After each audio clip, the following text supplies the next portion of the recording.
Good evening to all. Is the audio and video clear for everyone?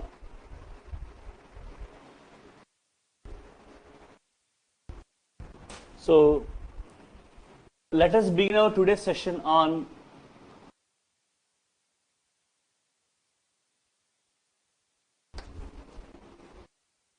summary of the concept of linear algebra. So in this class I want to discuss some of the previous concepts as well as previous year questions. So if you have any further queries, you can ask with regard to linear algebra. I will give the respective solutions in the Telegram group. In the meanwhile, if you are interested, I want to give one more assignment on this linear algebra concept. And basically, the classes of Monday and Tuesday will be revision of the previous concepts like basis and dimension and linear independence, dependence, etc. Those concepts, because we have some technical issues. So if you are interested, again you can attend those classes and you can ask your queries. So we will have a good time. And from that next day onwards, we will have the new topic, that is solid geometry. We will discuss in the due time, right? So do you want to add anything? Fine. So if you want to say something, you can add.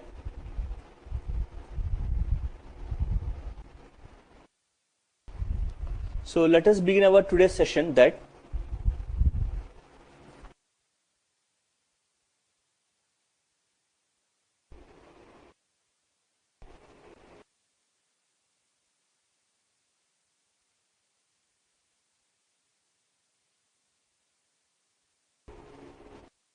so this question was given in 2010. We will discuss that.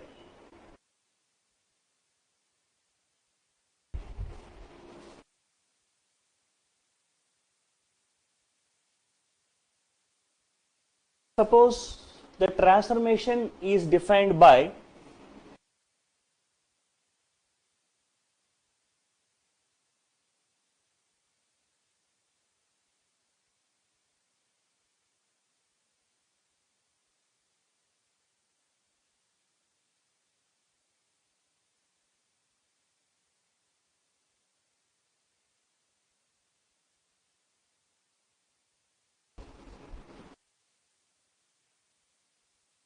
So I have considered set of all polynomials of degree up to n.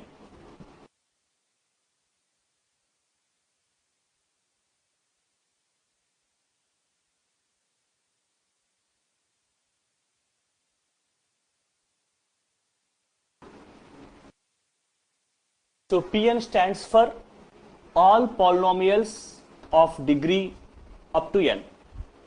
Now the transformation d from Pn to Pn is defined as d stands for the first derivative. It means that whenever I take a polynomial f of x in Pn, then d of f of x is nothing but f dash of x. So that was the transformation what I have taken. Now the question is, if I have considered the transformation d on Pn, what will be its null space? So if you consider its null space, the definition is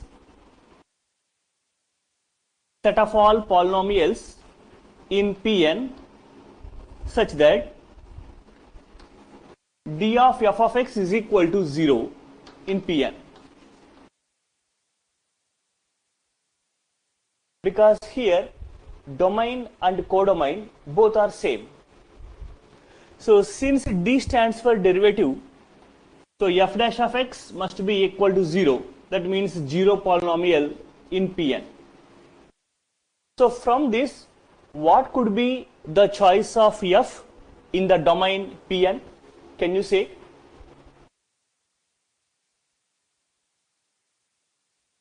Right? So it is nothing but set of all first degree, not first degree, 0 degree polynomials. Nothing but constant polynomials.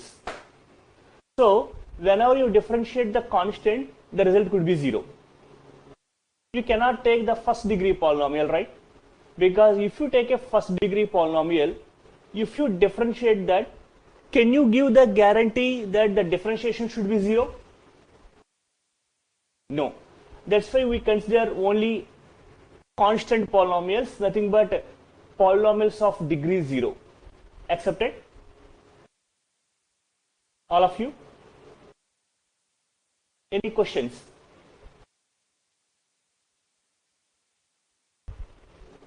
Fine. Then we can extend this concept to the operator D as if D is nothing but second derivative.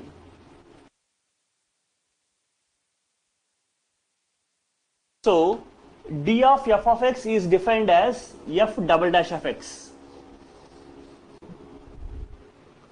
So if I consider D in this manner, what could be its null space? So I am saying that I am considering all polynomials in the domain Pn such that whose second derivative is 0. So what is the possibility for domain values? So constant and first degree polynomials. So similarly, you can extend this concept up to kth degree. Let me say I have defined d of f of x is nothing but f power kth derivative. So the null space is nothing but set of all polynomials of degree up to k minus 1. So this is the question asked in 2010. Fine. Is it clear? Right. So let us consider the other one.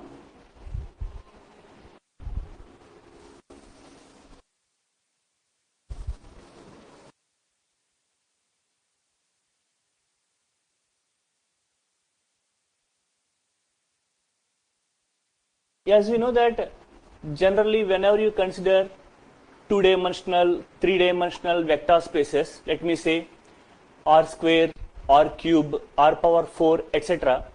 For all these vector spaces, we have the standard basis, combinations of ones and zeros.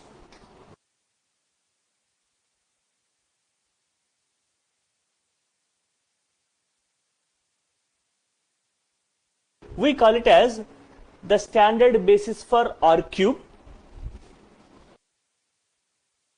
Since the dimension of the space is 3, we have a basis consisting of 3 vectors. Symbolically, we write them as E1, E2, E3. In general, E1, E2, E3 indicates the vectors in the standard basis for the real vector spaces. So the suffix value indicates that 1 is in the first position, remaining are zeros. If we have written E2, 2 indicates that 1 is there in the second position and remaining are zeros. This is the actual notation of that. So if you take r power n, since its power is n, we have the standard basis consisting of n vectors. So the first vector E1 is of the form 1, 0, 0, so on 0 n times. Second vector E2 is of the form 0, 1, 0, so on 0 and so on. The last vector En is of the form 0, 0, so on 1. So this is the standard basis for r power n. So are you clear about this? Any doubts?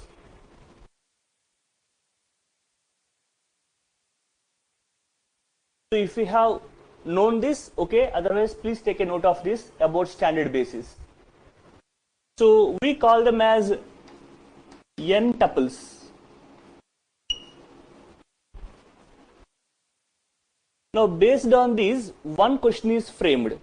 That is, as you know what are E1, E2, so on En. Let us go for a set of vectors obtained from this. I am taking the first vector as e1 minus e2. I will take second vector as e2 minus e3 and so on. Last vector as en minus e1. So if I consider the set of vectors like this, is this set is linearly independent or dependent? That was a question. So please take a note of it. It is also one of the previous year questions. So I am taking the set of vectors as e1 minus e2, e2 minus e3, so on, en minus e1. So in order to verify linear independence, the simple technique is we are going to obtain the matrix and we will calculate the determinant. So based on determinant, if the value is not equal to 0, we say that it is independent. If the value is equals to 0, we say that it is dependent. So can you recollect the method? Say.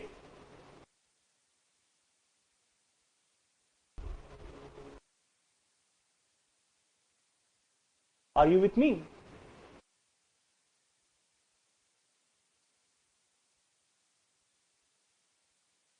Right. So let us write these vectors in the form of a matrix first. So e1 minus e2 is nothing but 1, minus 1, 0, 0, so on, 0.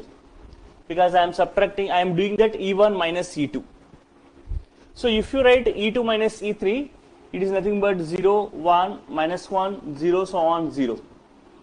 The next one will be e3 minus e4, so 0, 0, 1, minus 1, so on, 0. Like this, if you go for the last one, it will be en minus e1, so it is nothing but minus 1, 0, 0, so on, 1, and its previous thing will be 0, 0, so on, 1, minus 1. Accepted? Please check on that. Now, you are going to calculate the determinant by considering any row or column that we know the properties of determinants, how to evaluate them. So on this last row, I am going to apply the operation as Rn tends to Rn plus all the previous rows. I am adding all the rows together to Rn. Now what happens, I will say the last row becomes completely 0.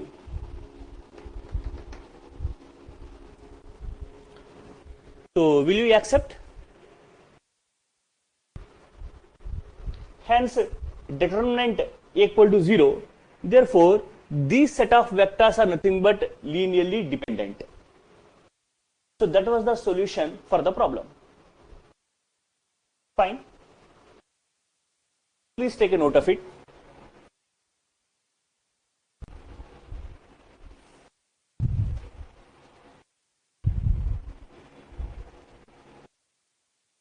After noting, please inform.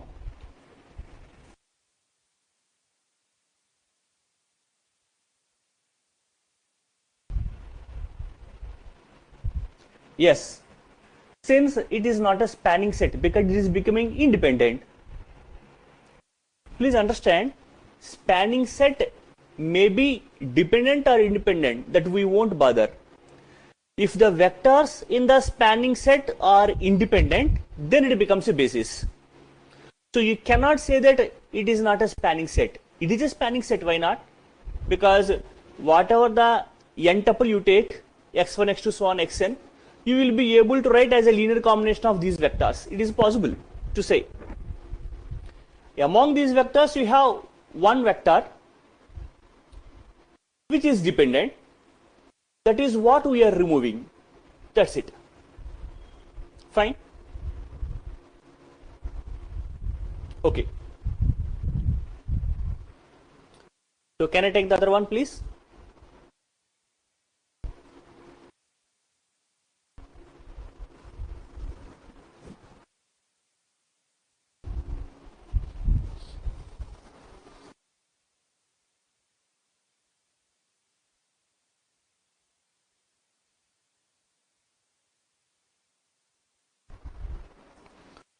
I think it was given in 2011. Here I got a set 1 1 1 2 1 2 and 1 2 3. So this is a set of vectors taken in R cube. The first task of the problem is it Li or not?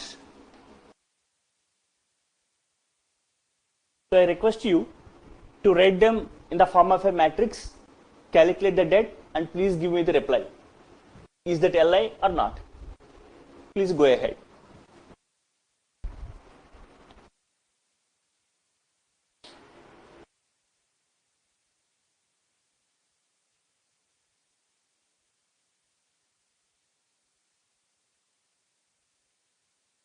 And give me the determinant value for this 2. What is the det value?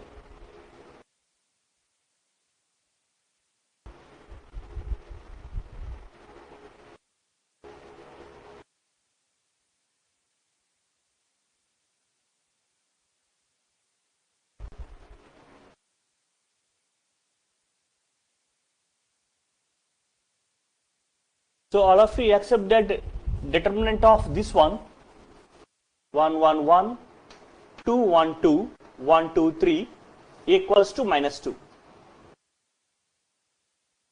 All of you accept for it, right? Then it is a linearly independent set. So you have finished with first part of the problem. Second one is, here he defined a transformation T from R cube to R cube with the condition that T of xyz is equal to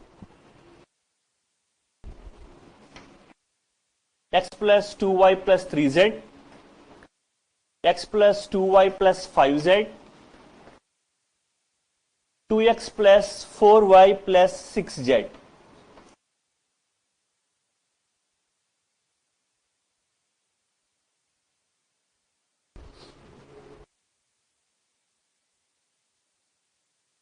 Right? Now the question asked is, if you substitute the vectors in this transformation, you will get the respective images. Are the images linearly independent or not? If not, give me the reason. That was the question tag. Is it clear? What is to be done?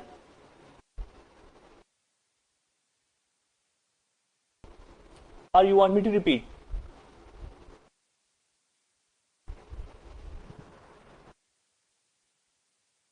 So I repeat again.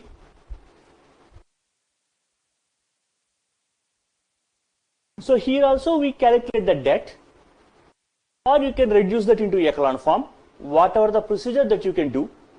So if the det is not equal to 0, then it is Li, otherwise LD. If you reduce that into echelon form, if you get a 0 row, it is LD, otherwise Li. Okay? That's it. So let us go for the images first. I think the value could be here as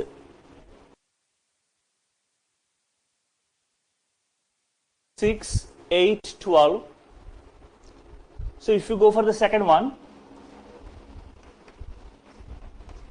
I think it will be 10, 14, 20. And if you go for the third one, 1, 2, 3, I think it will be around 6.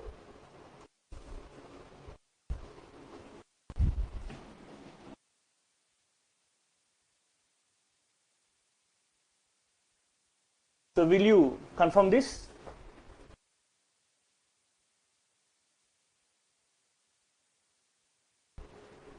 So please give your confirmation about the images. So do you agree for this?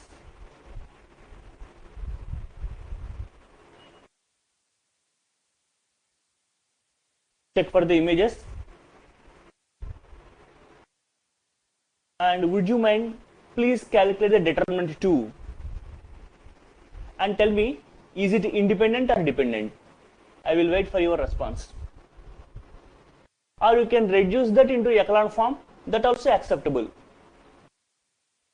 by applying suitable row and row operations as per your need.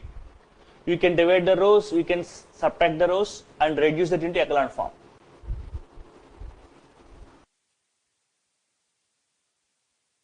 So did anyone has any doubt how these values came? To anyone, you can ask.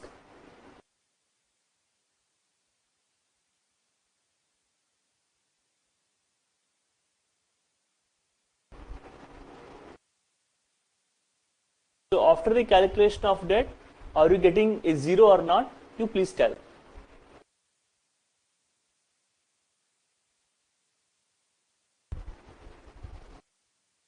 Or if you are applying echelon form, are you getting a 0 at the end or not? I think everyone is doing.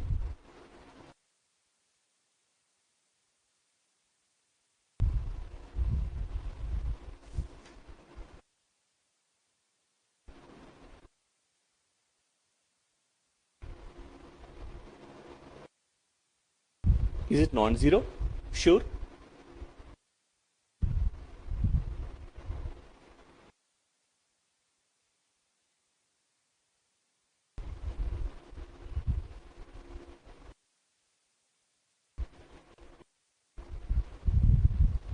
So all of you say that 20 is determinant of the images, so it is a non-zero set.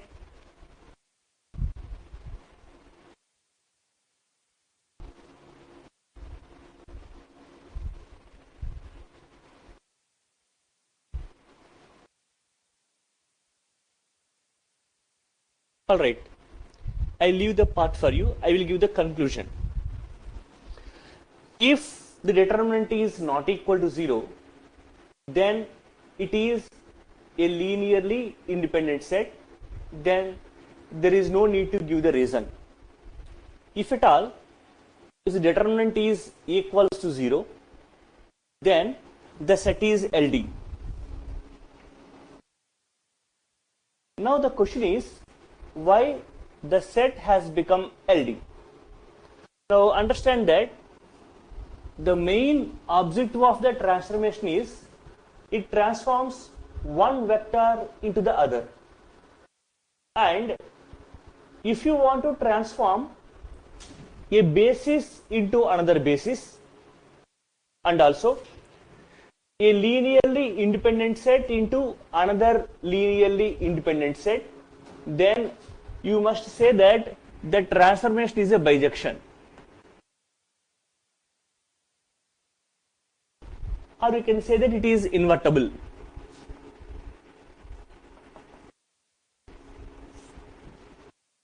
So if you want to say it is invertible, then if you consider n of t, it contains singleton 0.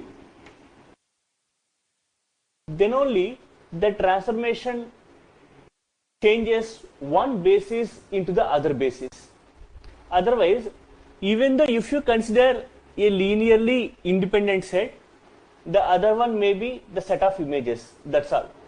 There is no guarantee that it is going to give another linearly independent set. Okay?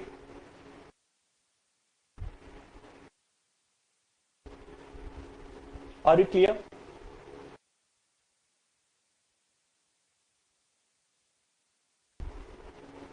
Yes or no? I am saying that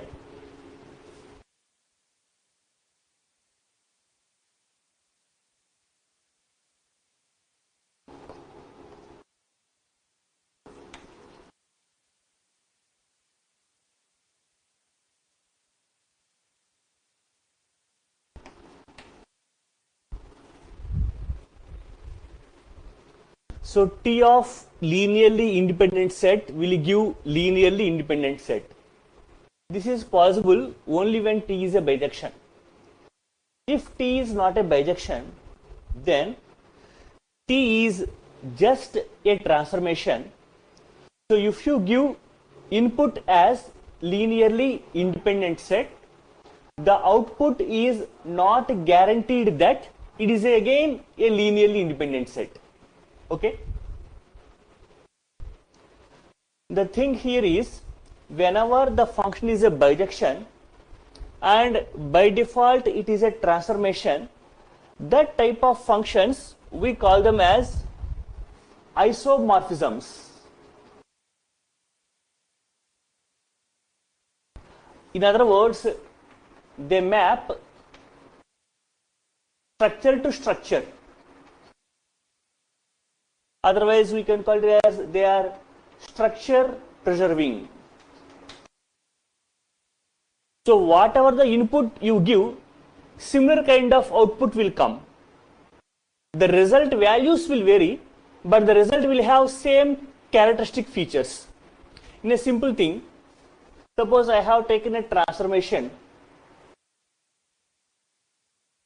from U to V, and I have taken a set B here, and I mentioned that T is a transformation and a bijection. Then what happens? T of this is equal to, you will get some other thing. Since B is a basis here, B dash is a basis here. That was the phenomena which will be given by T to us. In other words, that is the greatness of T. If T is a bijection as well as a transformation. Such kind of transformations we are calling them as structure preserving functions or isomorphisms. Okay? Are you clear now? Fine. So let us take one more question. I think it was given in 2017 maybe.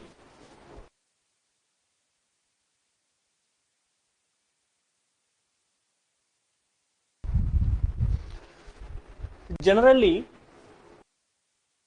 whenever a transformation is given, then by default a condition will be given to you. T of xyz is equal to something. And as you know about rank nullity theorem,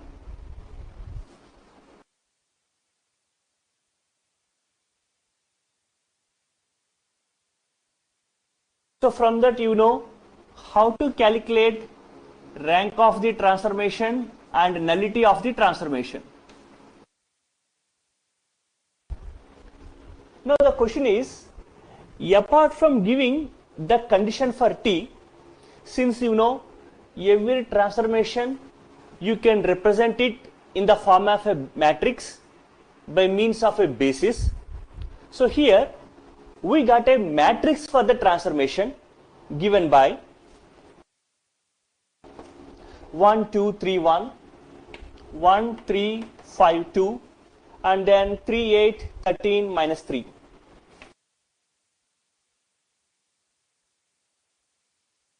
I think this question is given in 2017. Now the question is, what is the rank and what is the nullity? Apart from giving the condition for T, the associated matrix of the transformation is given with respect to a basis. The basis is not known, let me say. Is the question tag clear to all? Okay. Now, let me discuss about the nullity of the transformation. If you look at the procedure of nullity of the transformation, whatever the condition is given, that condition we frame it as in the form of a matrix. Let me say, if the condition is given as x plus y minus z, x plus y plus 3z, 4x minus 2y plus z.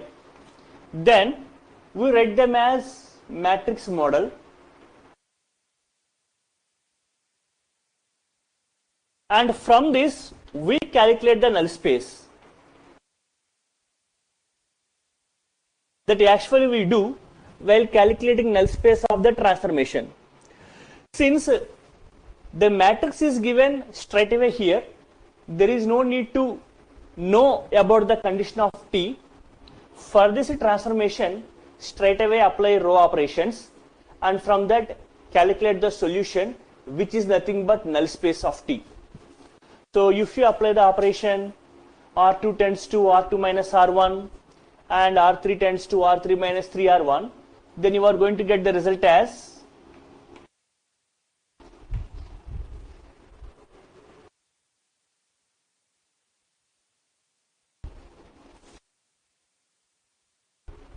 so again applying the operation here, you will get that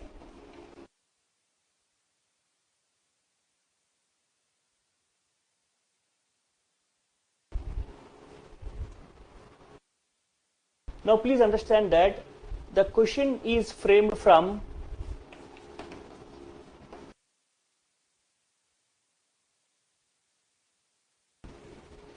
R4 to R cube. Please understand that whenever a matrix is associated with the transformation, codomain dimension is nothing but number of rows, domain dimension is nothing but number of columns. So while solving the system of equations, we take the variables with equal to the number of columns. So if you take the variables as A, B, C, D, this is the corresponding homogeneous system. Fine. So since the rank of the matrix is 2, you will get, as per the formula, number of solutions is equal to number of variables minus rank, that is 2 solutions. So from that, if you take the two values C and D as constants, you are going to get the remaining values. Since you know how to solve the homogeneous system, can I write the solutions straight away? If you allow me, I am going to take C is equal to K1, a constant, and D is equal to K2, another constant. Anybody has any doubts with regard to the solving homogeneous system? Fine.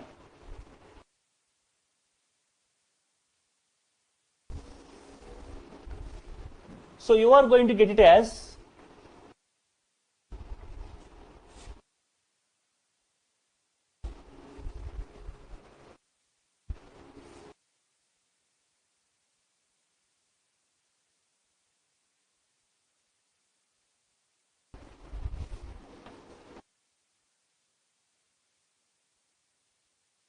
so these two vectors are nothing but the basis for the null space.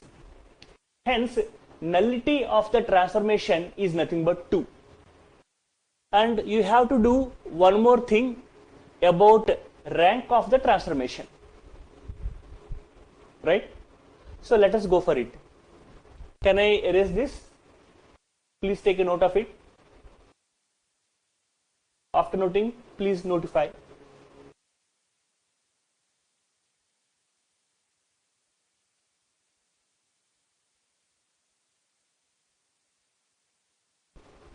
Right. So for the calculation of rank of the transformation, we simply do that, take transpose of this one.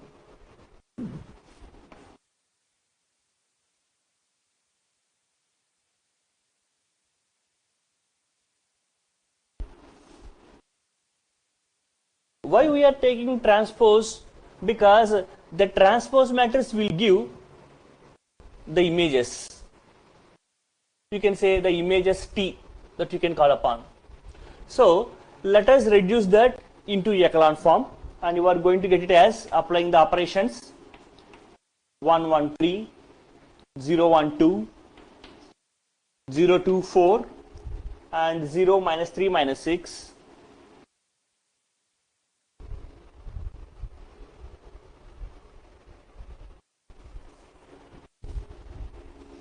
Or 0. So again we apply the row operations on it, and based on this we will calculate the respective solution. That's it.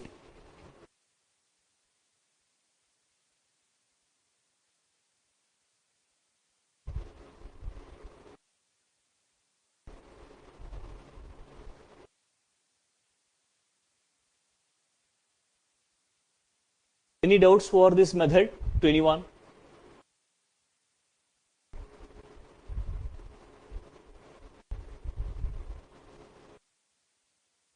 Say. Otherwise, please take a note of it. I want to take the other models.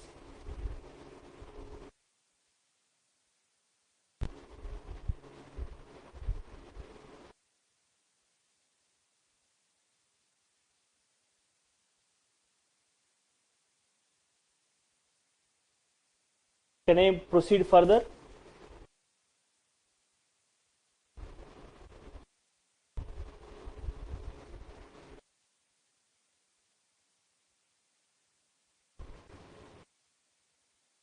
Fine.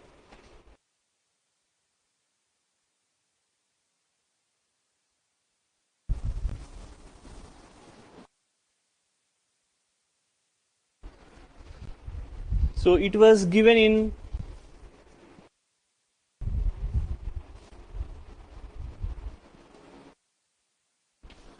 2010, I think, that I have a transformation T from V to V itself, and T has a special property that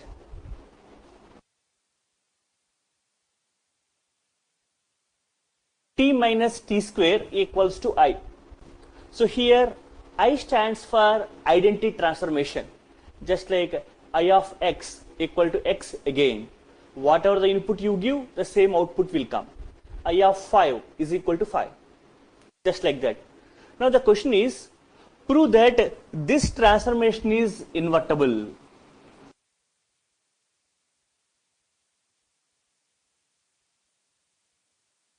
That was the question tag. Okay? Is it clear? Now the thing is, how to prove that it is invertible? Any guesses from anyone?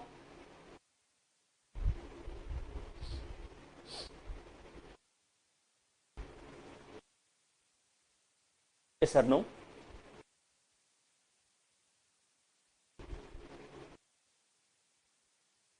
Whenever the condition of T is given to us,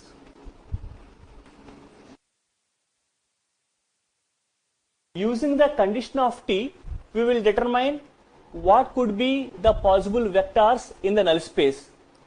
Here the condition of T is not at all given, then how to show that it is invertible?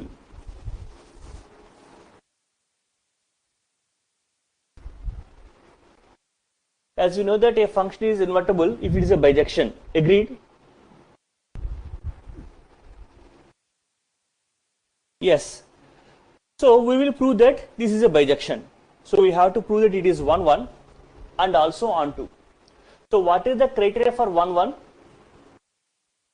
If images are equal, then elements are also equal. That's what we have to prove. So let us take that there are two values in the domain such that T of x is equal to T of y.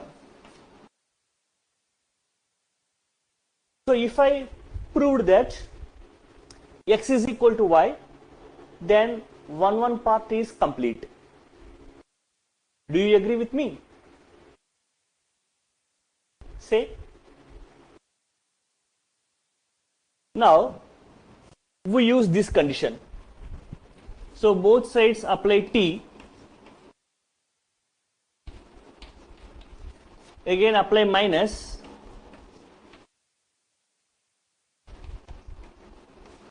So if you say this is 1 and this is 2,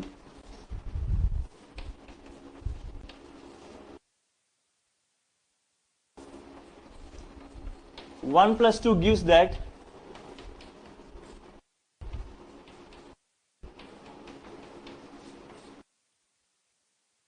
Since t minus t square is nothing but I,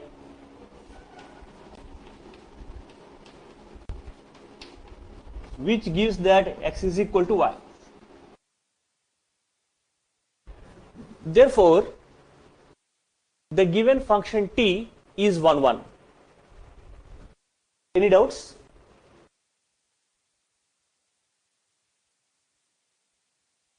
Now we have to go for onto part.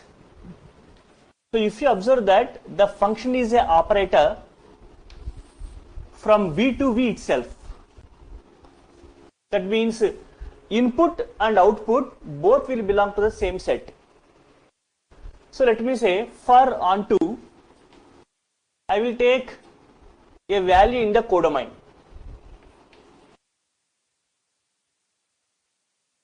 So I should find something here so that if I apply t, I should get alpha. Accepted? That is the criteria of onto. Say. So from this part I will say that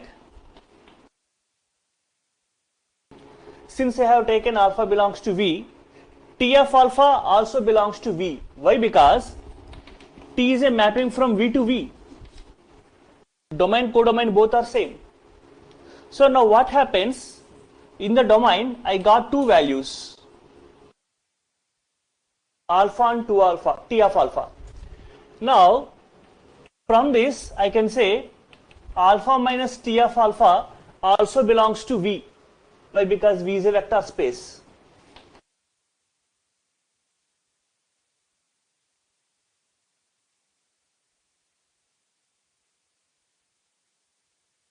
So for this part I will apply t.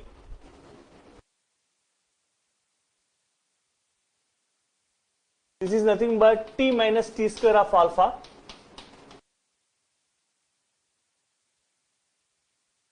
Therefore, whatever the value alpha you consider in codomain, then alpha minus t of alpha is the preimage, so that t becomes onto. Therefore, it is a bijection, hence it is invertible. Fine.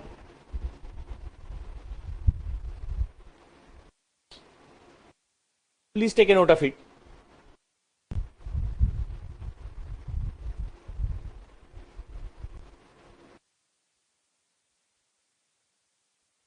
After noting, please tell.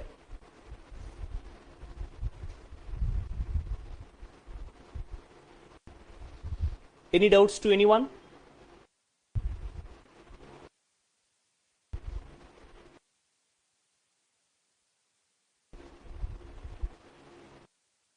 Say.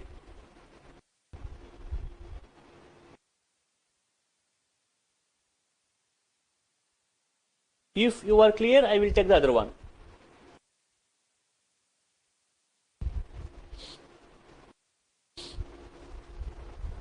Right.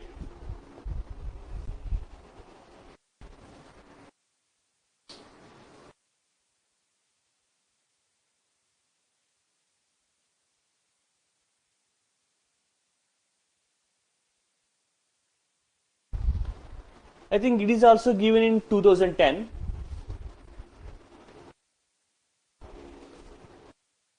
So here I got a transformation from r cube to r square,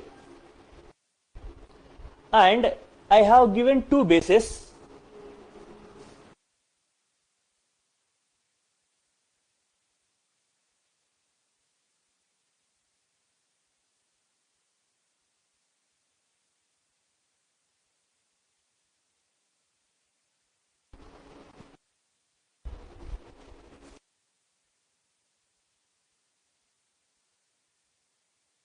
And one more thing is given that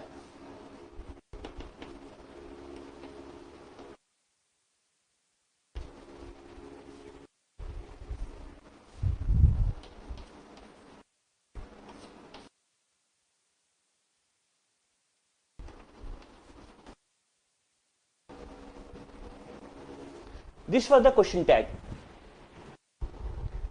It was defined that T is a transformation from R cube to R square, and the matrix of the transformation with respect to the given two bases, say, let me say B1, B2, is this one. Then what is the possible condition of T? That means what is the value of T of XYZ? That was the question. Fine. Is it clear to all what to do?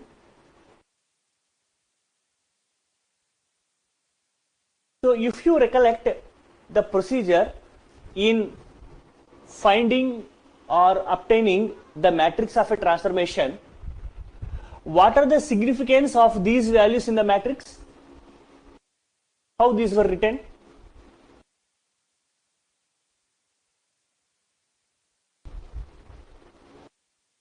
It is nothing but the numbers in this matrix are nothing but scalars in the linear combination of the images. Accepted?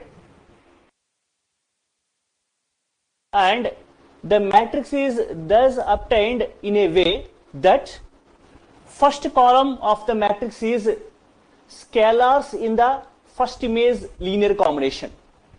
Second column is nothing but scalars in the second image linear combination, like that.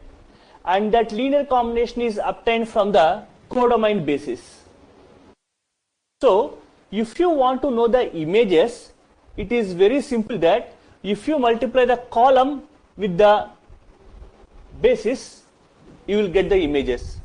So T of 100 value is nothing but 4 into 1 comma 0 plus 0 into 1 comma 1, which gives that 4 comma 0. T of 110 is nothing but 2 into 1 comma 0 plus 1 into 1 comma 1, which is resulting that 3 comma 1. I will repeat that again.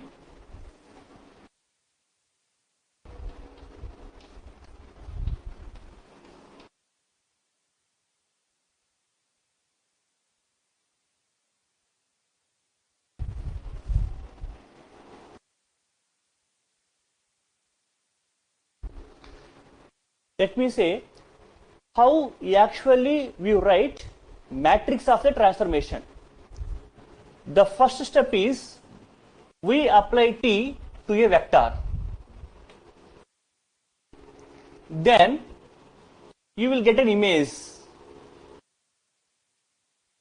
For this image, we will write a linear combination. In this linear combination, scalars are written as columns of a matrix. So the first column is nothing but the scalars in the linear combination of the first image. Second column is nothing but the scalars in the linear combination of second image. And third column is nothing but scalars in the linear combination of third image. So if you want to know what are the T images, it is nothing but this one. Clear now how I got them? Now my intention is I want to find a condition of T. Since T is from R cube to R square, if I give a 3D input, I should get a 2D input. How I am doing? So I am making use of these images.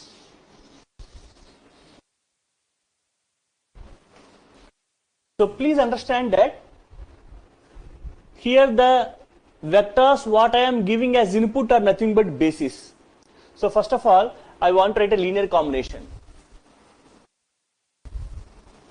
Now I will write the path. You please observe the procedure.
So this is the procedure in getting the solution. So please correct me if I go for any computational error. The thing is, I know the domain basis 100, 110, 111. For that, first I considered for a linear combination, because whatever the vector I consider in the domain, I can write a linear combination using the basis. So I get a unique expression for the scalars. So this is the expression for the scalars. So since this is a linear combination, I am going to apply t on both sides. So t of xyz is equal to t of the linear combination. Since t is a transformation, the scalar will come out and we apply t only for the vector. Now as a result, I know the scalar value, I know the image from the matrix given as we computed earlier. Substituting the values and simplifying, this is the required result. So t of xyz is equal to this condition, this is the answer. So you can check for computational errors, but that was the correct procedure. Fine. You can check for that.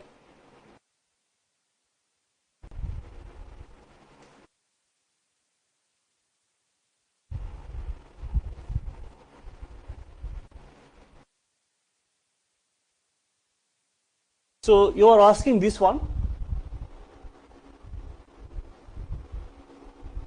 You simply multiply them. So 4x minus 4y, 3y minus 3z, 4z. You add all the first values. This is the first one. You add all the second values. This is the second one.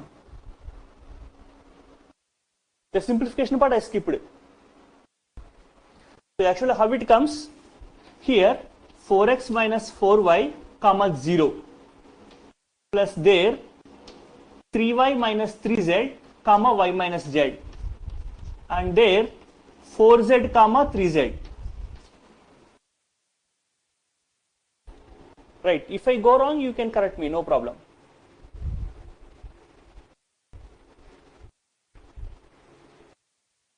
Yeah, that I agree, right.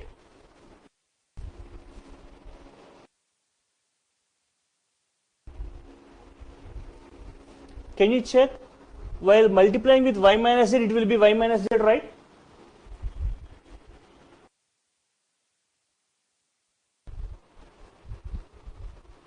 You are multiplying both the coordinates with y minus z. So y plus 2z will come. I hope so.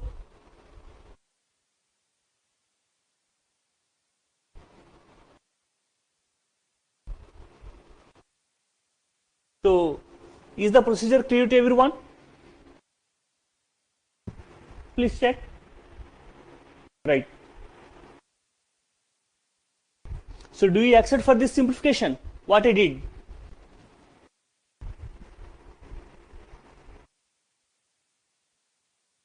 Adding all the first coordinates and adding all the second coordinates.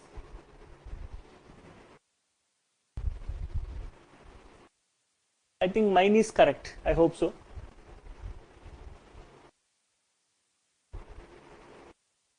Right. Now, let us take the other one.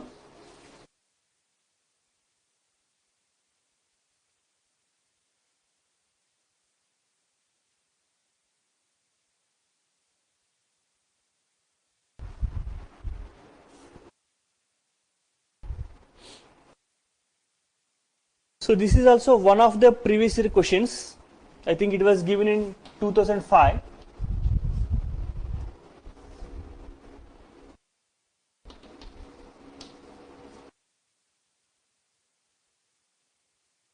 I got a transformation T from R cube to R cube, and with respect to standard basis,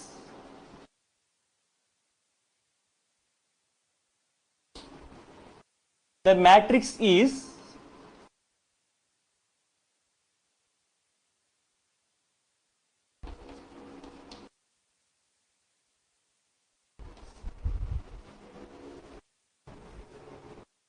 so T is a operator, or you can call it transformation, and the matrix of T with respect to standard basis is this one. And the question is given that find the matrix of T with respect to the basis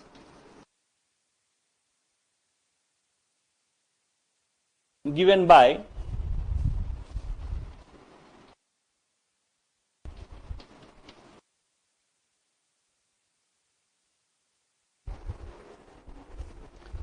one one one, 110, 011. So it is a little big question, big in the sense it takes a little computation time, but the procedure is very easy and you can solve within 5 minutes. The thing is, I will describe the procedure and step by step answer because we are running out of time. So I will give the description. Whenever you are using the standard basis, means you are using the basic combination 100, 010, 001. Actually, if you consider the previous question, by taking the first column, multiplying with the basis, we get images, then we need to write a linear combination, and from that we will get the transformation. Actually we do in the regular sense, right? So recollecting the same procedure, since you are using a standard basis, image of the first vector is nothing but 2, 1, 3.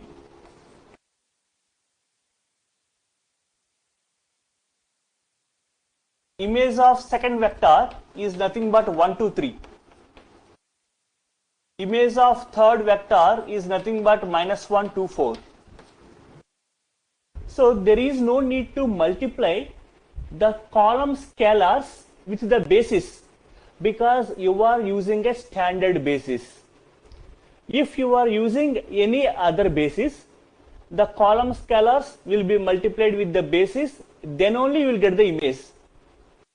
Since we are using standard basis, the column scalars are nothing but the images. And also, writing linear combination is very easy. Again, you are using a standard basis, because whatever the vector xyz you take, it is nothing but x into 1 0 0 plus y into 0 1 0 plus z into 0 0 1. Please understand that in the previous problem, for the domain basis, I obtained the linear combination. Then for that result, I apply t on both sides. Here, there is no need to do that. It is very simple because we are using a standard basis. And if you substitute the values there,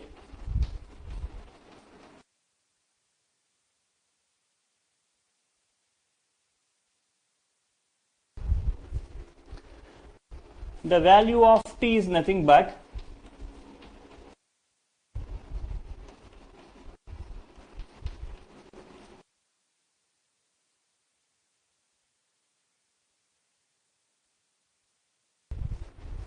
this is the condition of t.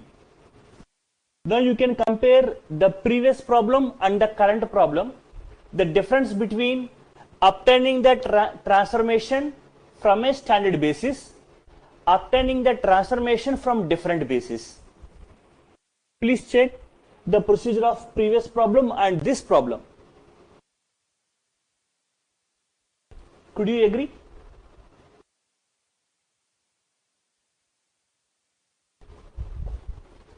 In the previous problem, I got a matrix of T, and the matrix is obtained by two different bases, and those bases are not standard bases, they are different bases. So I multiplied the scalars with the basis, I obtained the image, and then for domain basis I have written the linear combination, obtained the values of ABC in terms of XYZ, then I apply T, and after simplification I got the transformation. Here obtaining transformation is easy because columns are nothing but images, and if you substitute the images, straight away you will get the transformation because the matrix is obtained by means of standard basis. That was the difference. Okay.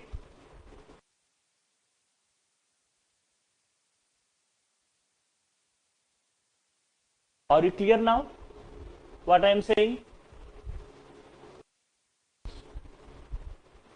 Any more doubts to anyone? Say. Fine. So if you observe the question tag, we need to find the matrix of the transformation with the basis given in the problem. Usually whenever matrix of T is given, you need to do 4 steps.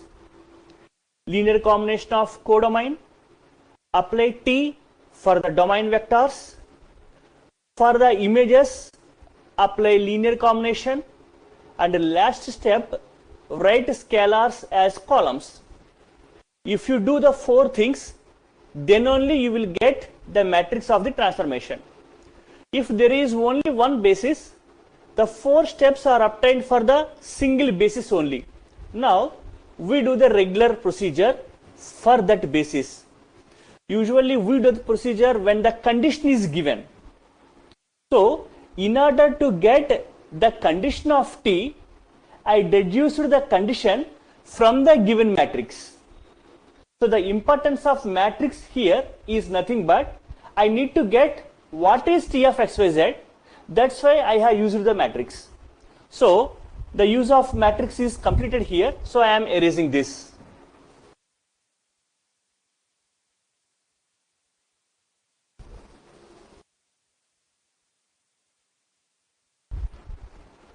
Now this is my T. Now using this T condition for the given basis, I am applying the T. to get the images. So T of 1, 1, 1, you can correct me if I go wrong for the images part.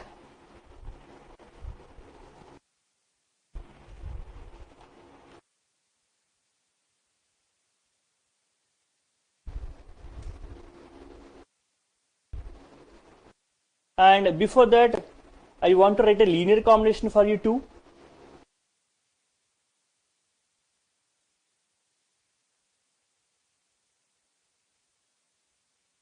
So let us write a linear combination.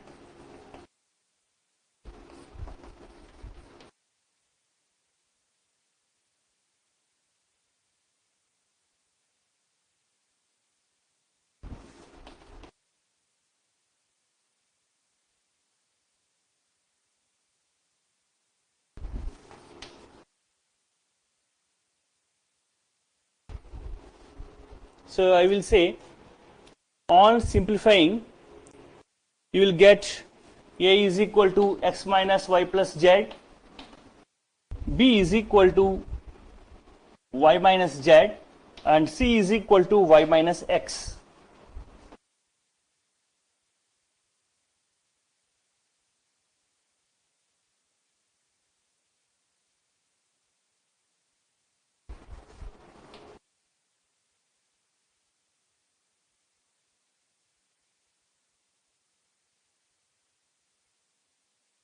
You can check for that.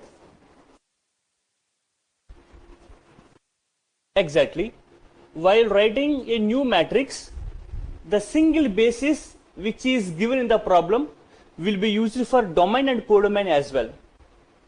We substitute the vectors in T, we get the images, and we write the linear combination for the same basis. And we use that linear combination for the images too to get the scalars. Clear?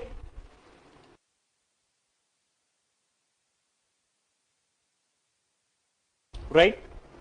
Now, I think these are the scalar values, and that could be the linear combination.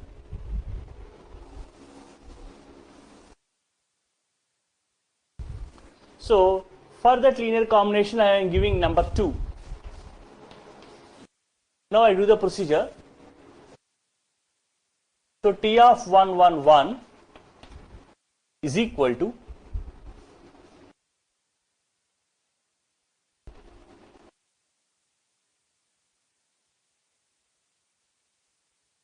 two and 5 and then 10.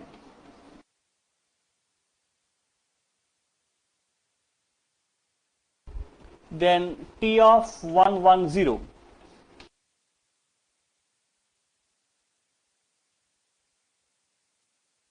3, 3, 6. If you apply T of 0, 1, 1, 0, 4, 7.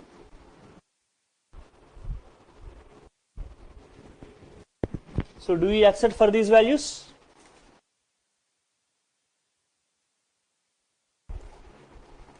Right? Now, for these images, apply combination 2 and give me the scalars. So for the first image 2, 5, 10, I will apply this combination. So please inform the scalars to me. I will write them on board. The first column of the matrix,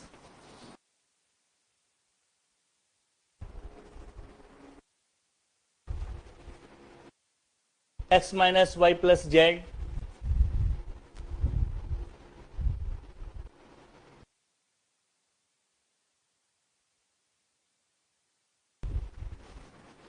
seven minus 5, 3. Am I correct?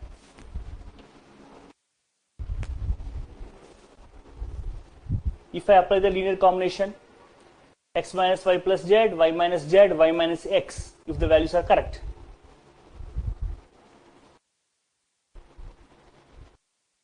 right? So for the second one,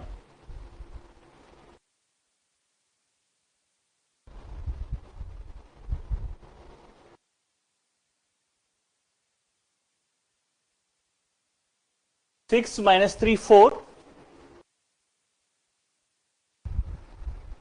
and the last one,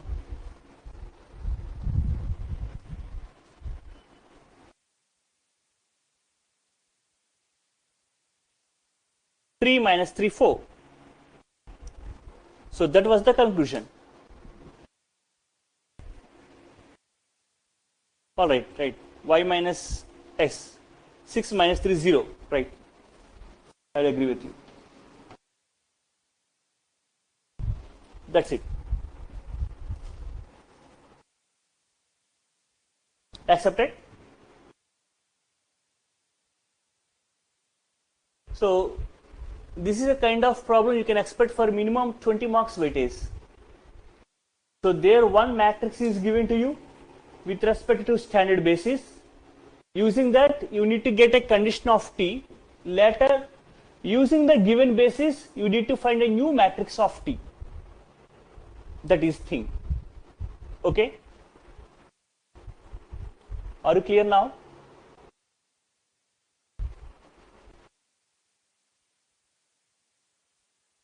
So if you are interested, I want to take the other small concept for you. Shall I? Right. So far, one small thing is there. Whenever a mapping is given, for that mapping, we are applying a basis and I am getting a matrix. So actually, if I got two bases,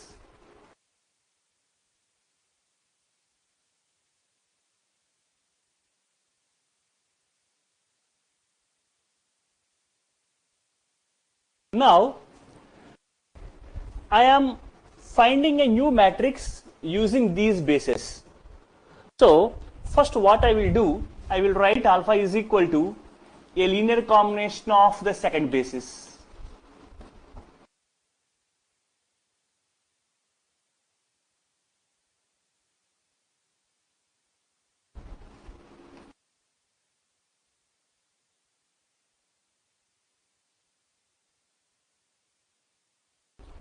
So now I will get a matrix here.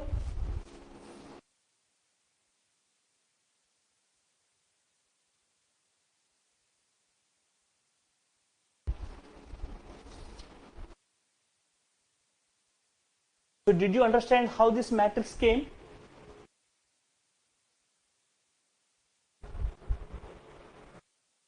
So if you take R cube, the vector space, it may have so many bases. Whatever the basis you consider, the number of vectors are fixed. So if you take the first basis, it contains 3 values only. For second basis, 3 values, third basis, 3 values, and so on. But the values will vary, but the number of values are same. Now, using one basis, I am writing other basis elements as a linear combination.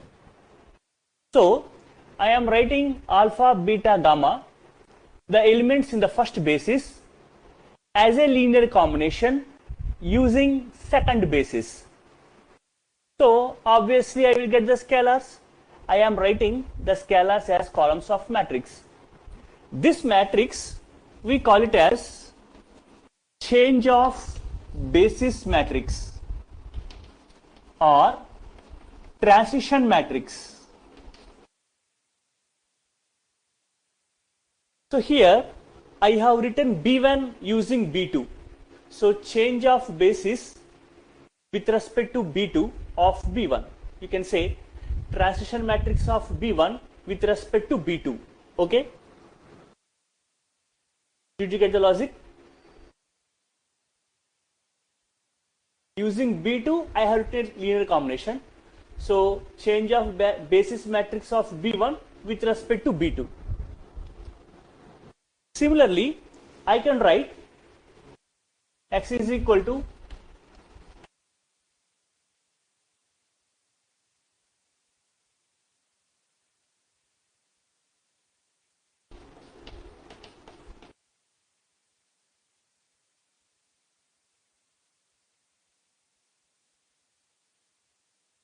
so you will get a matrix as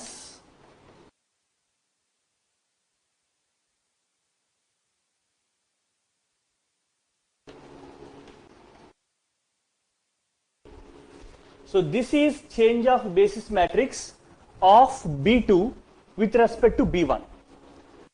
What is the interconnectivity here is nothing but these are inverses to each other. So if you know one matrix, there is no need to write the other matrix because the other matrix is inverse of the first one. That's it. So if I say I got a transformation, let me say I got a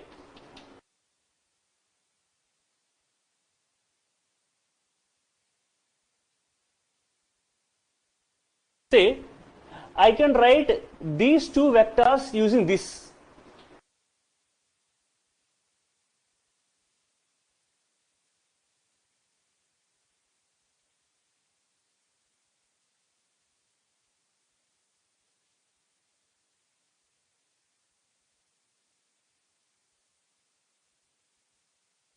So this is change of basis matrix of B2 with respect to B1. Now, if you want to write 1, 3 as a linear combination of the second basis, then there is no need to write the linear combination separately. Actually, we write the linear combination and we will solve. But the thing is, if you know the inverse of this matrix, those column values are nothing but the scalars here. That is the interconnection between transition matrices or change of basis matrices. Okay? Are you clear now, all? Tell me. Right. So at this point, I want to conclude our today's session. I think majority of the models which are difficult for you with regard to examination point of view, I have covered them. If you have any other doubts, I will give the relevant material in Telegram. So here we want to conclude about linear algebra. On Monday and Tuesday also, you can ask your doubts with regard to the previous session topics. No problem at all. And we will resume from the next topic, that is solid geometry. So thanks to you all. If you want to say something, you can add. Otherwise, let us close now.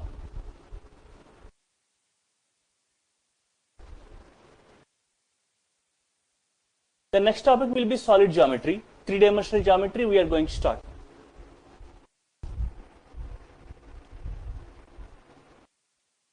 So if anybody has any doubts with regard to syllabus coverage or sessions, etc., you can post your query to the admin directly. So Mondays, Tuesday will be previous classes. So I think Wednesday will be a holiday because it will be Diwali. So from Thursday onwards we will resume solid geometry. So Thursday, Friday, Saturday will be our regular classes. Taking on Saturday. So Thursday will be a orientation class with regard to solid geometry as well as some basic inputs. So from Friday onwards we start the regular things. Fine. Thank you. Any other questions, please?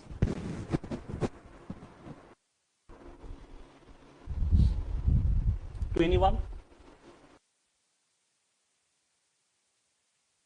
Thank you.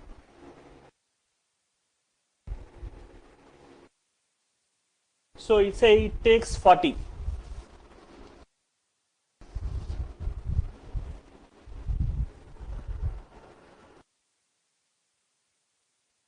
So if you are good enough to catch them, then 30 is enough.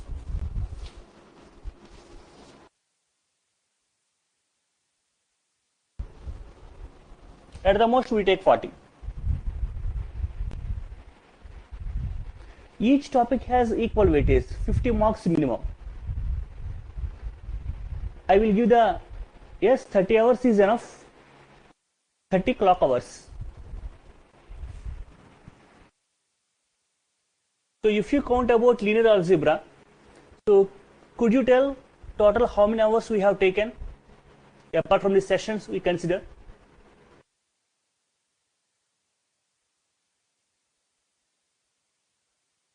It is around 30 to 40, right?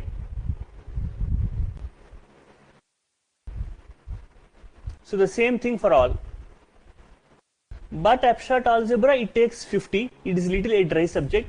Slowly we will go fast in that. That's the thing. So thanks to all.